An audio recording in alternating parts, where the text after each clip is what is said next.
안녕하세요. 반갑습니다. 네. 이 시간 우리 함께 주기도문 하심으로 8월 11일 8월의 둘째 주일 예배 함께 시작하도록 하겠습니다. 우리 함께 주기도문 하시겠습니다. 하늘에 계신 우리 아버지여, 이름이 거룩히 여김을 받으시오며 나라가 임하시오며 뜻이 하늘에서 이루어진 것 같이 땅에서도 이루어지이다. 오늘 우리에게 용할 양식을 주시옵고 우리가 우리에게 죄 지은 자를 사하여 준 것 같이 우리의 죄를 사하여 주시옵고 우리를 시험에 들게 하지 마시옵고 다만 악에서 구하시옵소서. 나라와 권세와 영광이 아버지께 영원히 있사옵나이다. 아멘. 우리 시간에 함께 또 기도하고 또 예배를 위해서 기도한 후에 함께 찬양하기를 원합니다. 우리 시간 먼저 좀 하나님께 감사하는 기도 올려드렸으면 좋겠습니다. 오늘 이렇게 우리가 함께 예배할 수 있도록 우리를 불러주신 그 은혜 감사하고 또 주님을 찬양했으면 좋겠습니다. 한 주간 우리에게 허락하신 그 은혜들 감사하면서 우리 함께 감사의 기도로 주님 앞에 나아가겠습니다. 함께 기도하겠습니다. 하나님 감사합니다. 주님을 찬양합니다. 주님 앞에 설 수 없는 죄인이 정말 주님 앞에 없이 죄를 것이 주님의 은혜입니다. 주님 감사합니다. 주님의 모든 죄와 또한 허물을 정말 주님 앞에 고백하는 세상에 떠난 것들을 오늘처럼 메말라가는 것들이 우리 앞에 가치를 두지하고 영광 받으시니 하나님 감사합니다.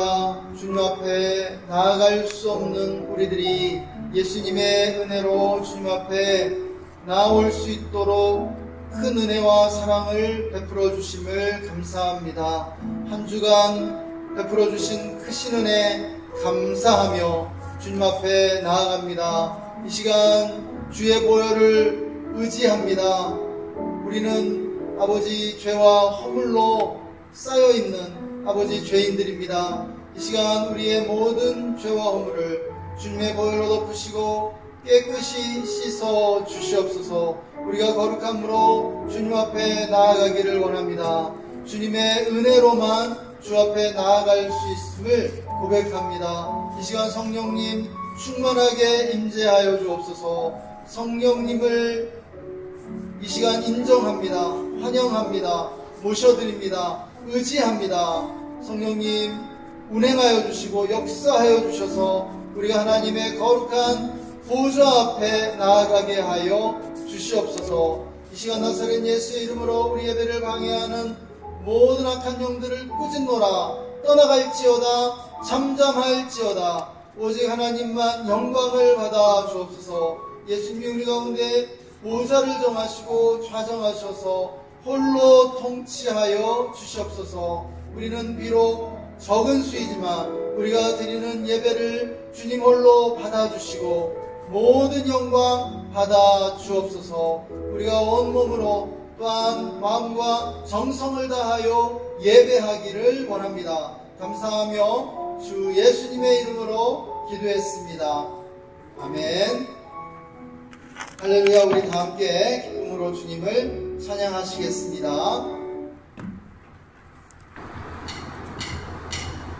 내 맘에 눈을 여소서. 내 맘에 눈을 열어 주 보게 하소서. 주 보게 하소서. 내 맘에 눈을 여소서. 내 맘에 눈을 열어 주 보게 하소서. 주 보게 하소서. 주 이름 높이 불리고 영광의 빛 비춰주시며 권능 넘치기 보기 원하네. 거룩 거룩 거룩 거룩 거룩 거룩 거룩 거룩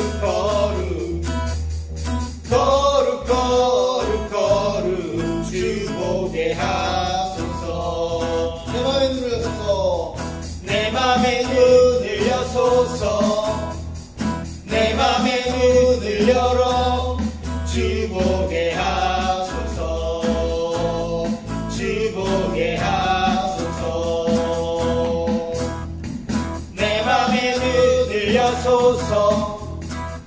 내 맘의 눈을 열어 주 보게 하소서. 주 보게 하소서. 주 이름 높이 들리고 영광의 빛 비춰주시며 권능 넘치기 보기 원하네. 거룩 거룩 거룩 거룩 거룩 거룩 거룩 거룩 거룩 거룩 주 보게 하소서. 거룩 거룩 거룩 거룩 거룩 거룩 거룩 거룩 거룩 거룩 주 보게 하소서. 예수님 목마릅니다.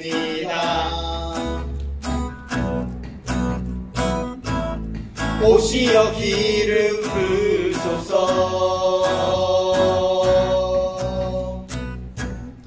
주님을 사모합니다.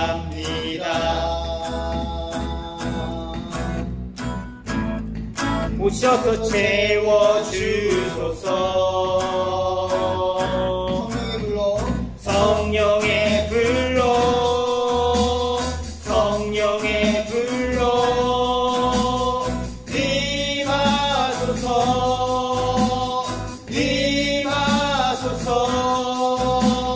성령의 불로 성령의 불로 기름 부으소서. 기름 부으소서. 불같은 사랑들입니다.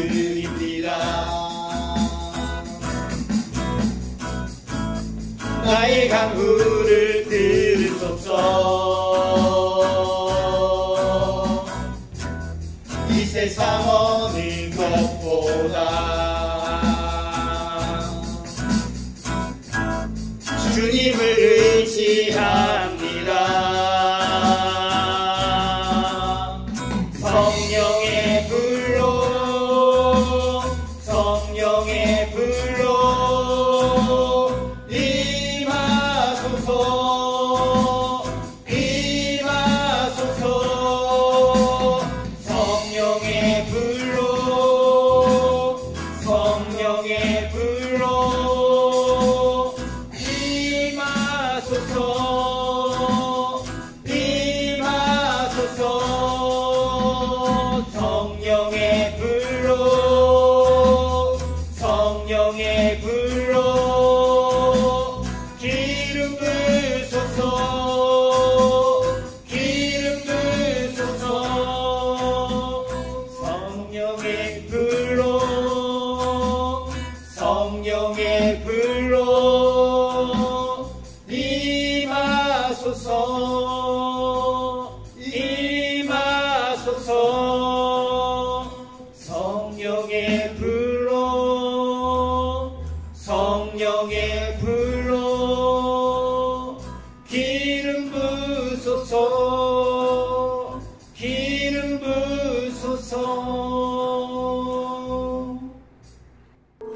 하나님, 하나님만이 유일하신 하나님이심을 고백합니다. 예, 모든 이름 위에 뛰어나신 예수 그리스도의 이름을 찬양합니다. 우리 가운데 운행하시며 새 일을 행하시고 길을 만드시며 치유하시고 또 그 모든 약속들을 성취하시는 우리 주 예수 그리스도를 찬양합니다. 홀로 모든 영광과 찬양을 받아 주옵소서. 감사드리며 주 예수님의 이름으로 기도했습니다. 아멘. 히브리서 8장 6절 10절부터 13절입니다. 그러나 이제 그는 더 아름다운 직분을 얻으셨으니 그는 더 좋은 약속으로 세우신 더 좋은 언약의 중보자시라. 또 주께서 이르시되 그날 후에 내가 이스라엘 집과 맺을 언약은 이것이니 내 법을 그들의 생각에 두고 그들의 마음에 이것을 기록하리라. 나는 그들에게 하나님이 되고 그들은 내게 백성이 되리라. 또 각각 자기 나라 사람과 각각 자기 형제를 가르쳐 이르기를 주를 알라 하지 아니할 것은 그들이 작은 자로부터 큰 자까지 다 나를 알미라. 내가 그들의 불의를 궁일히 여기고 그들의 죄를 다시 기억하지 아니하리라 하셨느니라. 새 언약이라 말씀하셨음에 첫 것은 낡아지게 하신 것이니 낡아지고 새하는 것은 없어 가는 것이니라.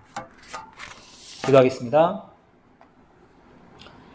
하나님 아버지 감사합니다. 우리가 또 저마다 우리의 삶을 살다가 주님을 만나며 주님의 영광을 찬양하고 주님의 이름을 높여드리기 위하여 이 자리로 왔습니다. 하나님, 우리가 세상의 험한 것들을 따라 사는 이 세상의 사람들이 아니라 하늘나라의 자녀들로 우리를 삼아주신 그 은혜 아버지 감사드립니다. 하나님, 하나님의 이름을 찬양합니다. 하나님의 이름을 높여드립니다. 하나님, 이 시간 가운데에 우리가 주님을 찬양하며 예배드리며 주님 앞에 좀 나아갈 때 하나님 성령님 충만하게 이 자리 가운데 운행하여 주시고 각 사람 만져주시고 만나주셔서 하나님 우리를 향하신 하나님의 그 풍성하신 은혜와 그 사랑이 어떤 것인지 우리가 새롭게 이 예배 시간을 통하여 새롭게 알며 그 알므로 말미암아 주님을 더욱 찬양할 수 있는 주님의 영광을 더욱 높여드릴 수 있는 그런 예배 시간이 될 수 있도록 지금 축복하여 주시고 또 이 예배 자리 가운데 나갈 때마다 하나님 주님의 보혈을 의지하여 주 앞에 나아가오니 하나님 우리 마음 가운데에 우리 심령 가운데에 거룩함을 회복되어지는 그런 예배 시간 또한 되어줄 수 있도록 주님 축복하여 주시옵소서. 하나님 말씀 전하시는 또 이세정 목사님 가운데에 아버님 같이 하여 주셔서 그 말씀들이 아버님 선포되어질 때마다 주님 함께하여 주시고 그 말씀 가운데에 정말 능력으로 함께하여 주셔서 그 말씀들이 우리의 삶을 아버님 변화시키는 그런 능력의 말씀이 아버님 선포되어질 수 있도록 함께하여 주시옵소서. 아버지 그리고 우리 삶 가운데 그 말씀 붙들고 우리가 그동안 아버님 세상 가운데에 아무런 능력도 아무런 힘도 없이 그런 살아가는 아버님 그런 주님의 자녀들이었다라면 시간 가운데 그 말씀 붙들고 세상 가운데 빛과 소금의 역할을 감당하며 세상 가운데 주님의 영광 아버님 드러내는 은혜의 통로로 또 쓰임받을 수 있는 우리를 되어줄 수 있도록 함께하여 주시옵소서. 우리 삶 가운데 만나는 모든 사람들 가운데에 주님이 어떤 분이신지 아버님 드러낼 수 있는 자들로 우리가 살아갈 수 있도록 지금 축하여 주시옵소서. 드려진 모든 예배 시간을 주님 앞에 의뢰하고 맡겨드립니다. 사랑만 거룩하신 예수님의 이름으로 기도드렸습니다. 할렐루야. 네, 우리 이곳에 계신 성도님들, 목사님들, 그리고 인터넷을 통해서 예배 보시는 분들 모두 하나님의 축복이 항상 함께 하시기를 기원합니다. 오늘은 그 계약, 우리가 흔히 일상생활에서 겪고 있는 이 계약에 대해서 말씀드리고자 합니다. 우리는 그 하나님과 우리 간에 계약이 맺어져 있습니다. 우리가 이제 언약이라고 하죠. 근데 이제 이해를 돕기 위하여 우리가 그 민법상에 나오는 계약, 이건 한번 비교를 좀 해봤습니다. 그 계약이라고 하는 거는 그 쌍무 계약이죠. 보통 두 명이 각자 우리가 흔히 말하는 갑을 관계에서 하는 것을 계약이라고 합니다. 그래서 상호 대등한 의존 관계다. 그래서 그 두 사람, 즉 갑과 을은 대등한 관계에서 맺는 것이 계약입니다. 만약에 대등한 관계가 아니라면 그것은 일종의 독재 정치라든지 그런 사회에서나 있을 그러한 종속관계, 그런 관계죠.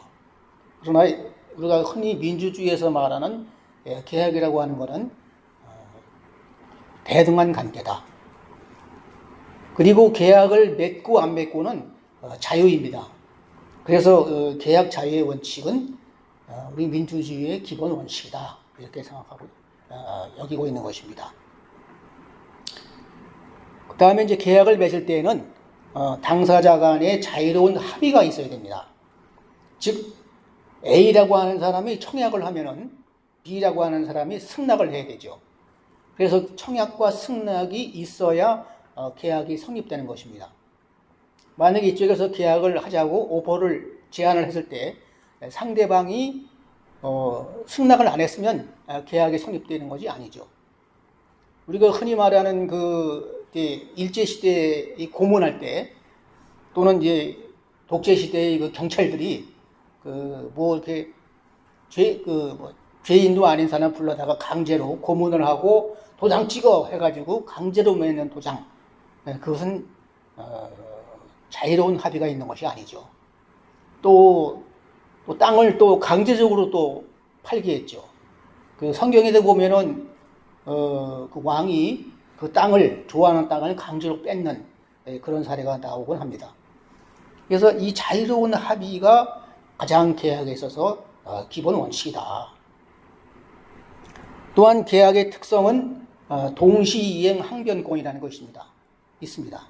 동시이행 항변권은 무엇이냐면은 동시이행의 의무가 있는 겁니다. 갑을 관계에 있어서 갑은 갑대로, 을은 을대로 각자 의무가 있는 겁니다. 예를 들면은 집을 팔고 살 때 그 매도인은 집을 내줘야 할 의무가 있고 매수인은 잔금을 치러야 할 의무가 있는 겁니다. 그래서 예를 들어 잔금을 치르는 날에 매수인이 잔금을 가지고 왔어요. 그러면 매도인은 무엇을 내놔야 되나요? 등기문서를 내놔야죠. 그래서 이제 만약에 이 매도인이 등기문서를 안 가져왔다 그러면은 그 계약이 성립이 안 되는 거죠. 그럴 때는 잔금을 치를 필요가 없습니다. 그 다음에 이제 계약이라는 게 이제 중간중간에 확정을 또 해요. 일반 민법상의 계약은, 전화로라든지, 계약 이행 잘 하고 있죠? 이렇게 확인하고 있죠? 예를 들면은, 납품을 한다. 라고 할 경우에, 이 주문자는 납품하는 사람이 이제 계약자라고 하는데, 납품을 받는 사람은 고객이라고 하죠. 클라이언트. 이 클라이언트가 계약자에게 잘 물건 지금 만들고 있죠. 납품 기간에까지 지장이 없겠죠. 이렇게 확인을 하곤 합니다. 그럴 때는 이 계약자가 잘 준비되어 가고 있습니다. 이렇게 하는 겁니다. 그 이제 예를 들면은 결혼식 때에 이제 그 식사를 하려고 뷔페의 음식을 어떤 물건은 조금 계약 기간이 늦게 가져와도 그 늦게 가져온 물건을 쓸 수가 있습니다. 쓸 수가 있는데 다만 이제 기간이 늦은 만큼은 지체상금을 내야죠. 그래서 건물, 주택 이런 거는 조금 납기가 공기가 지나더라도 조금 지체상금을 내고 해도 살면 되는 겁니다. 그런데 결혼식 날에 먹을 음식을 그때까지 가져가라 했는데 결혼식 끝나고 가져오면 아무 소용이 없는 거죠. 그래서 계약의 확정을 수시로 확인하는 겁니다. 이제 컨펌한다고 그러죠. 그 다음에 이제 계약의 해제가 있고 그 해지가 있습니다.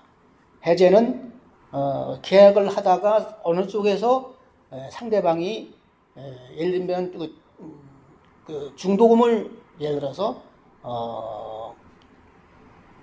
납부를 안 한다, 지불을 안 한다고 할 때는 계약을 해제할 수 있다. 이런 것을 보통 계약서의 특약사항에 넣습니다. 그 다음에 이제 해지는 그동안의 계약은 유효한 겁니다. 유효한데 장래의 효과를 소멸하는 것을 해지라고 합니다. 그러면 이제 계약의 불이행으로 인해서 이제 해제를 하는 거죠. 그러면 해제로 끝나는 거냐? 그건 아니죠. 해제에서 끝나서 있을 때 손해배상을 청구를 할 의무가 있습니다. 예를 들면은 내가 납품하기 위해서 그 물건을 생산 중에 주문자가 계약을 해제를 했다. 그러면은 그 손해배상의 의무가 있는 겁니다. 그러니까 해제했다고 해서 끝나는 건 아닙니다. 그래서 민법에 보면은 해지로 인하여 손해배상 청구 의무가 영향을 받지 아니한다 이렇게 되어 있습니다. 그 다음에 이제 계약의 변경, 계약은 양 당사자 간의 합의가 있으면 얼마든지 변경할 수가 있습니다. 또한 이 변경에는 계약을 확장할 수가 있죠. 예를 들면은 당사자를 확장한다든지 계약 당사자를 늘린다든지 또는 계약의 기간을 연장한다든지 하는 것을 그런 갱신이 포함되는데, 그래서 계약은 얼마든지 또 이제 물가가 올랐어요. 물가가 올리면은 임대인이 또 임차인에게 계약 기간이 끝나고 나서 저 계약을 연장할 때 임대료를 좀 올릴 수가 있는 겁니다. 근데 지금은 법에는 이제 5% 범위 내에서 이제 계약을 임대료를 올릴 수가 있습니다. 근데 재밌게도 이러한 민법상의 계약이 우리 성경에 나오는 우리와 하나님 간에 맺은 그런 계약과 아주 이렇게 평행 대등하게 연결을 시켜 볼 수가 있습니다. 그러면은 이렇게 비교해 보겠습니다. 이제 쌍무 계약이냐, 하나님과 우리와의 계약이, 처음에 이제 아브라함이 우르의 땅을 떠나서 갈 때와 그 다음에 애굽을 떠나서 가나안 땅으로 갈 때, 이럴 때 하나님은 언약을 맺었죠. 그런데 이것은 쌍무 계약은 아니다. 일반 신학자들이 얘기할 때는 이것은 편무 계약이다 이렇게 얘기합니다. 그러니까 계약을 맺자 이렇게 해서 전 계약 안 맺을래요 하고 합의한 것이 아니라 계약을 맺어 이렇게 해서 네 하고서 순종한 거죠. 그래서 하나님과의 그때 이스라엘 백성들의 계약은 편무 계약이다, 일방적인 계약이다 이거죠. 그 다음에 계약 자유의 원칙이냐? 그것은 아닙니다. 나 안 맺을래요 한 것이 아니라 하나님이 명령을 해서 맺은 겁니다. 그러면은 대등한 관계냐? 대등한 관계가 아니고 하나님이 우위에 있는 관계입니다. 그러면은 동시이행 항변권이 있는가? 그러면 하나님과 이스라엘 백성 간에 동시이행 의무가 있는가? 그럼 내가 계약을 이행을 하면은, 하나님이 명령한 것을 내가 잘 순종하면은 하나님은 나에게 뭘 줄 것입니까? 이렇게 했을 때 하나님은 주시는 게 있죠. 여기서 동시의 의무가 반드시 여기는 실행이 됩니다. 그래서 우리는 언약이다, 계약이다 라고 할 수가 있습니다. 컨트랙트죠. 그것은 무엇이냐면은, 우리는 하나님이 대신 그 명령, 그것을 잘 순종하면은 하나님은 복을 주시는 거죠. 보호를 해주시고, 그래서 가나안 땅으로 가라고 할 때 그 중간중간에 겪었던 여러 가지 고초, 어려움을 잘 극복할 수 있도록 도와주신 겁니다. 만나를 주시고 구름 기둥을 주시고 불 기둥을 주시고, 잘 순종하면은. 그 대신 순종하지 않으면 가차없는 벌을 내리시는 거죠. 계약의 민법상에 예를 들어서 임대차 계약을 할 경우에는 차임, 그러니까 임대료죠. 임대료를 두 개월 넘는 3개월 이상 임대료를 안 내면은 계약을 파기할 수가 있습니다. 그러니까 우리 이익이 우선하는 이런 일반 사회에서는 상대방의 사정을 그렇게 오래 들었을 필요가 없죠. 자기 이익에서 사는 거죠.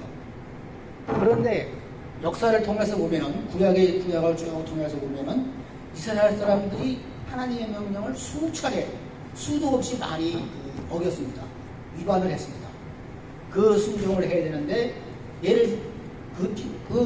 우리가 알기 쉬운 예를 들어도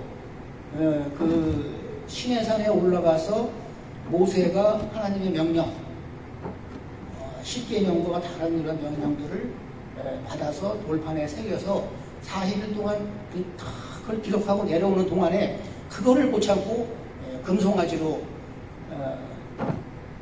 우상을 숭배를 했죠. 그것도 위반한 거죠. 그래서 모세가 돌판을 깨버립니다. 이제 계약이 백성들이 계약을 어긴 거죠. 그러나 하나님은 모세가 다시 기도를 함으로써 계약을 파기를 하지 않았습니다. 우리가 임대인 같으면은 임차인이 계속 그렇게 임대료를 못 내면 파기할 수밖에 없죠. 다른 사람을 예를 들어서 뭐 정부 집을 안 내리면 명도소송을 내서라도 아마 내보낼 겁니다. 그렇게 많은 잘못을 했는데도 계약을 확정을 한 거죠. 그걸 확정이라고 합니다. 그래, 계약 파기 안 할게. 그러면 오늘부로 신해산을 떠나서 계속 가나안 땅으로 전진하라. 이렇게 한 것입니다. 그 하나님은 계약을 이행하기 위해서 계약을 유지시켜주고 계속 그 계약대로 이행함으로써 결국은 축복을 누릴 수 있게끔 그렇게 기회를 주신 것입니다. 그렇지만은 제가 앞서 말씀드린 바와 같이 계약을 해제함으로 이행하지 않음으로써 생기는 손해배상, 이 손해배상은 이스라엘 백성들이 많이 감당할 수밖에 없었습니다. 그러니까 벌칙을 부과한 거죠. 예를 들면은 결국은 그 하나님이 이스라엘 백성들에게 그 왕국을 만들어 주셨는데 그 왕국을 이스라엘 백성의 소원에 의해서 왕국을 만들어 주셨지만은 그래도 계속 그 우상을 섬기고 하나님을 배신하는 그런 행위가 연속됐습니다. 심지어 솔로몬까지도 이방인 여자들과 그 혼인을 하는 그러한 그 위반을 한 거죠. 그래서 이스라엘 성전을 파괴를 하고 그 이스라엘 백성들을 멸망을 시키고 바벨론으로 유폐를 시켰습니다. 그것은 바로 하나님이 내린 엄한 벌칙이었습니다. 그 전에 계약은 변경이 있었습니다. 무엇이냐면은 갑과 을의 상태에서 을이 그전에는 이스라엘 백성이라고 한정을 시켰는데 이 을을 열방 백성, 그 다음에 모든 생물에까지 확장을 시켰습니다. 수직적 변경, 수직적 확장은 뭐냐면은 이스라엘 백성과 하나님과의 관계인데 이스라엘 백성에서 그 후손까지 그 계약을 지켜라 했으니까 이건 수직적 확장이고, 그 다음에 사람들이 이스라엘 백성뿐만이 아니라 다른 민족들, 심지어 살아있는 동물들까지 다 이 계약의 범주에 포함된다. 그래서 종과 횡으로 계약이 확장된 것입니다. 어떤 사람들은 이렇게 얘기합니다. 심지어 그 도올 김영옥 같은 사람들은 그 기독교를 많이 비판을 하는데, 이 성경이라고 하는 것은 이스라엘 백성들하고 그 다음에 그 하나님과의 관계다.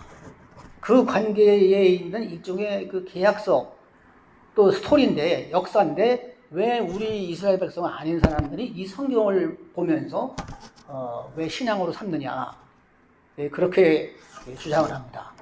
그렇지만 이 성경에는 그 이스라엘 사람들뿐만 아니라 열방으로 확장된 것을 그 증거가 얼마든지 있습니다. 예수님이 돌아가실 때도 너는 그 모든 백성들을 그 성령의 이름으로 세례를 주고 이렇게 명령을 하셨고, 그 다음에 아까 말씀드린 바와 같이 열방 백성으로 확장하는 것이 성경 말씀에는 분명히 명시되어 있습니다. 그래서 그렇지 않다면은 우리가 모토로 지금까지 그 2000년 동안을 모든 세계 모든 그 백성들이 그 성경을 갖고 신앙생활을 했겠습니까? 그래서 지금은 이스라엘 사람들만 선택된 그런 선민사상으로 우리가 성경을 볼 것이 아니라 그 계약의 범위를 확장시킨 그러한 것이다. 그래서 우리도 하나님의 백성이고 자녀다라고 하는 사실이 우리는 알아야 되겠습니다. 이제 그러한 많은 우리의 그 죄, 과오에도 불구하고 그 하나님은 계속해서 그 계약을 파기하지 않고 계속 유효하게 유지시켜 왔습니다. 그렇지만 그 중간기라는 게 있죠. 중간기 때에 많은 그 혼돈이 있었습니다. 그 계약의 정체성이 흔들렸습니다. 그럴 때 바로 나타나신 분이 우리 예수님입니다. 예수님은 세계 모든 그 사람들이 정말 잊을 수도 있는 그 계약, 언약을 다시 리마인드 시켜주고 컨펌, 확정시켜주고 또 새로운 곳으로 갱신하기 위해서 이렇게 나타나신 것입니다. 그러나 이제 그는 더 아름다운 직분을 얻으셨으니 그는 더 좋은 약속으로 세우신 더 좋은 언약의 중보자라. 더 좋은, 그러니까 아름다움이란 말하고 더 좋으란 말이 이 한 문장에 두 가지나 나옵니다. 그러니까 약속이 끝난 것이 아니라 예수님이 다시 새로운 언약으로 갱신을 시켜준 겁니다. 그래서 더 아름다운 직분을 얻으셨다.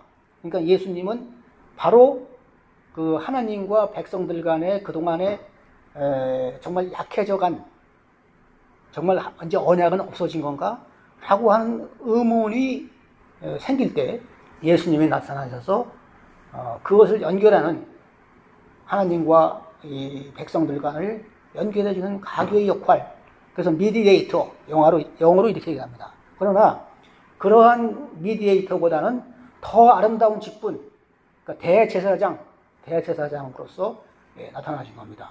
그래서 영어는 superior, 아주 우월한, 더 좋은, 더 better, 그러한 약속으로 세우신 그 언약의 중보자다. 이렇게 히브리서 8장 6절은 말씀하고 계십니다. 8장 10절에서 13절까지 보면은 또 주께서 이르시되 그날 후에 내가 이스라엘 집과 맺을 언약은 이것이니 내 법을 그들의 생각에 두고 그들의 마음에 이것을 기록하리라. 나는 그들에게 하나님이 되고 그들은 내게 백성이 되리라. 구약시대의 언약은 돌판, 언약궤, 이런 그 유형의 문서가 있었습니다. 보통 우리 계약서는 그 문서로 하죠. 그래서 도장을 찍고 인감증명을 첨부하고 이렇게 합니다. 그러나 지금 예수 그리스도는 이제 그런 문서가 필요가 없습니다. 돌판도 필요가 없고, 또 그 뭐 성소, 지성소 이런 뭐 맥큐비 제고 이런 모든 절차 이런 것을 다 폐하셨습니다. 그러니까 우리의 자유의지를 허락하시면서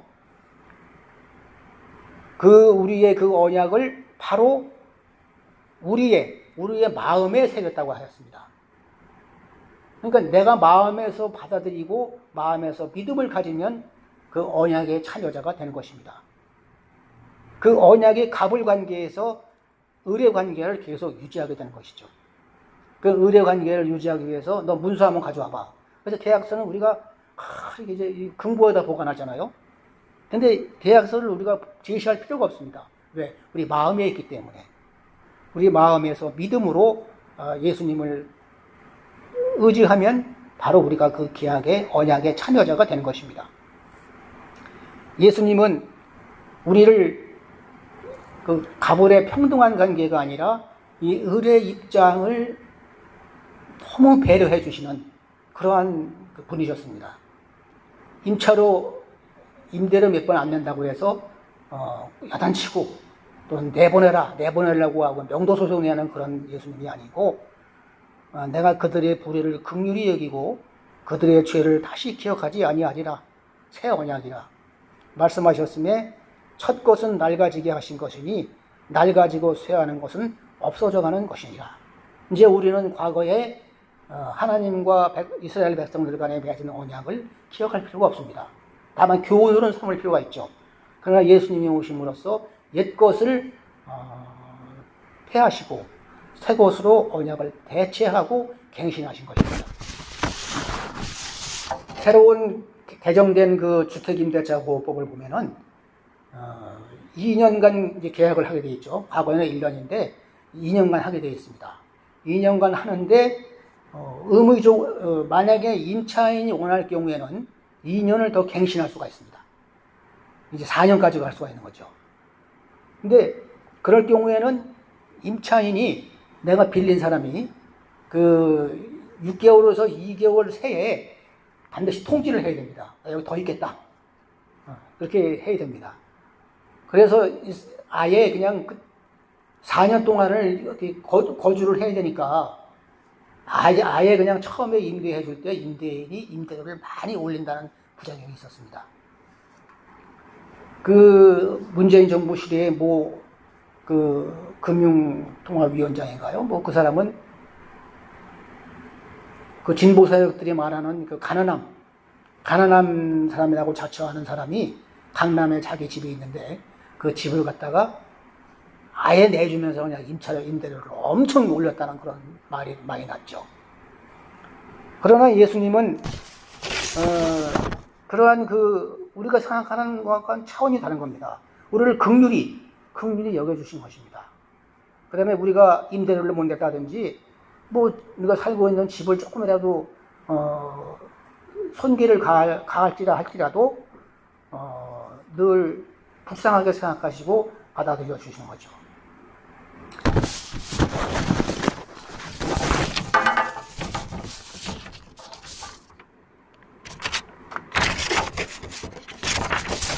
예수님은 계약을 갱신하실 때 그냥 갱신하신 것이 아닙니다.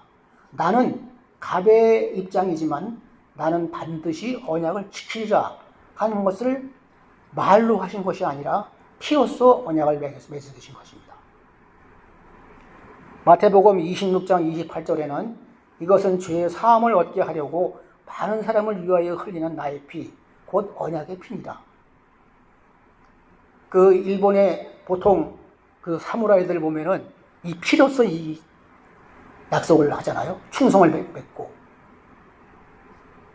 우리 삼국지에 보면은 도원결이 그 유비의 집에서 이렇게 그 복숭아 나무가 있는 그 뜰에서 유비와 장비와 함께 삼형제가 의형제를 맺으면서 우리는 절대 의리를 배신하지 않는다 라는 그런 한 것이 우리가 많이 삼국지에서 많이 듣는 얘기입니다.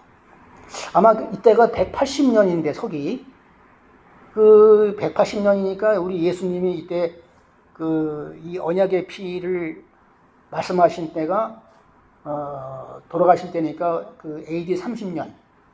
그러니까 아마 이 도원결이가 아마 이 마태복음에 있는 그 예수님을 보고 이렇게 좀 따라간 것 같지 않은가 이런 생각이 듭니다. 요한복음 16장 26절에서 27절까지 보시면 내가 아버지께로부터 너에게 보낼 보혜사 곧 아버지께로부터 나오시는 진리의 성령이 오실 때에 그가 나를 증언하실 것이요 너희도 처음부터 나와 함께 있었으므로 증언하리라.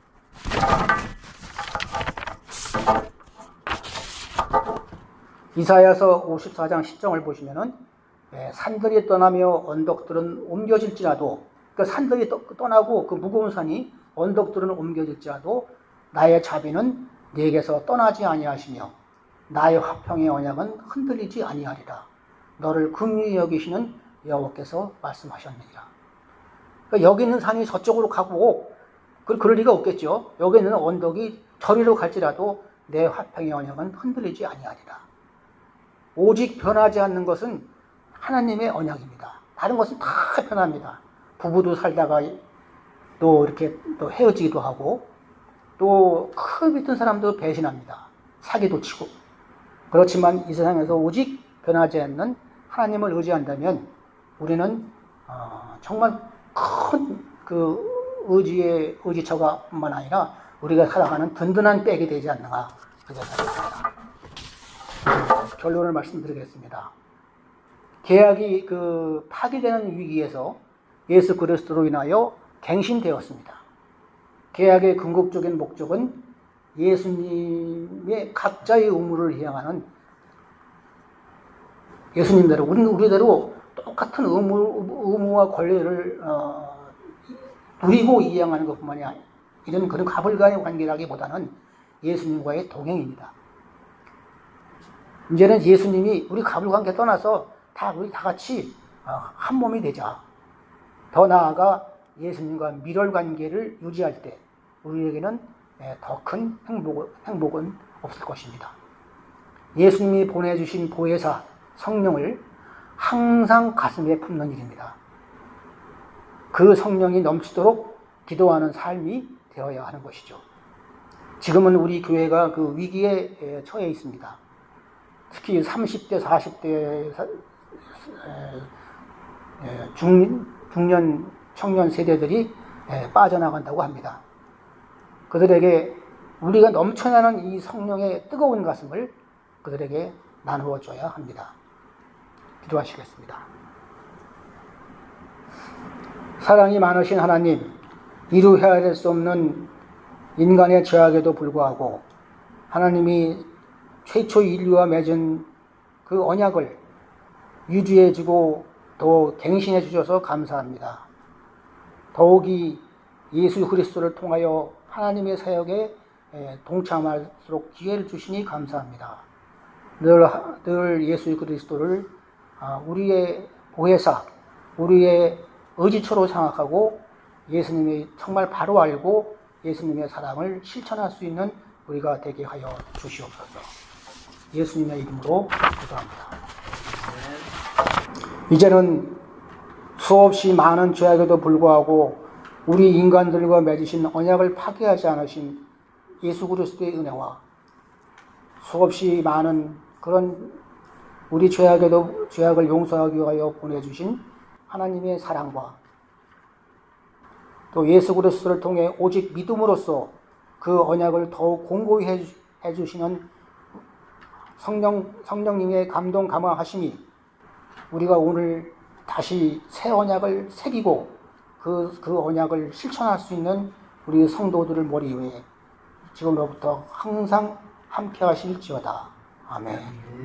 귀한 말씀 감사드립니다. 우리 박수로 섬겨 주셔서 감사합니다. 이 시간에 예배는 마쳤고요.